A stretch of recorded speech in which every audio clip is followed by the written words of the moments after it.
កើតជាមនុស្សប្រុសមិនងាយណាយើងមានប្រពន្ធមានកូនហើយចង់ទៅដើរលេងហើណាក៏ពិបាកគេបិទសិនមកឲ្យយើងទៅ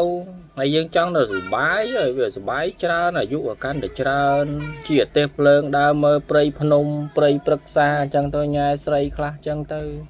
ហើយវាធូរស្បើយក្នុងអារម្មណ៍អញ្ចឹងណា Business ការទៅដល់កន្លែងស្ងប់ស្ងាត់និងស្អាតអាចជាបានអត្ថន័យច្រើនសម្រាប់ការសម្រាកនិងការរីករាយផងដែរមិនថាអ្នកមានឱកាសឬអត់ក៏អាចស្វែងរក Wiki ផ្សេងៗដើម្បីក្លាយជាការសប្បាយចិត្តនៅក្នុងជីវិតប្រចាំថ្ងៃហើយខ្ញុំនឹងនៅទីនេះជួយគាំទ្រអ្នកគ្រប់ពេលដែលអ្នកចង់ ចង់ជាទៀសភ្លើងទៅកំពង់សោមមកយប់មួយថ្ងៃចូលការាអូខេផឹកស្រាអបស្រីឲ្យវាសុបាយធូរស្បើយក្នុងអារម្មណ៍ព្រោះយើងធ្វើការខ្លាំងពេកវា stress អញ្ចឹងតបប្រឆាតបតអីពេកអញ្ចឹងទៅវា stress ក្នុងអារម្មណ៍ក្នុងខ្លួនណាចង់លំហែកាយខ្លះយល់មិនដែរ No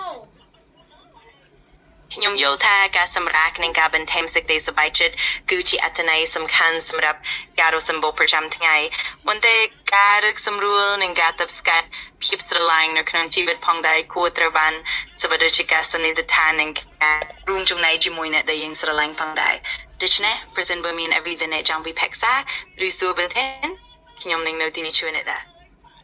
អត់ទេយើងចង់ទៅតែឯងអញ្ចឹងណាឬក៏ចង់ទៅ2នាក់មេអញ្ចឹងទៅ2នាក់បងធរអញ្ចឹងណាយើងទុកស្រីឲ្យនៅកន្លែងយើងជាទៀសភ្លើងដើរមើលព្រៃភ្នំទៅផឹកស្រាអោបស្រីនិយាយរឿងអារម្មណ៍ក្នុងចិត្តមើលសមុទ្រឲ្យវាសុបាយអញ្ចឹងណា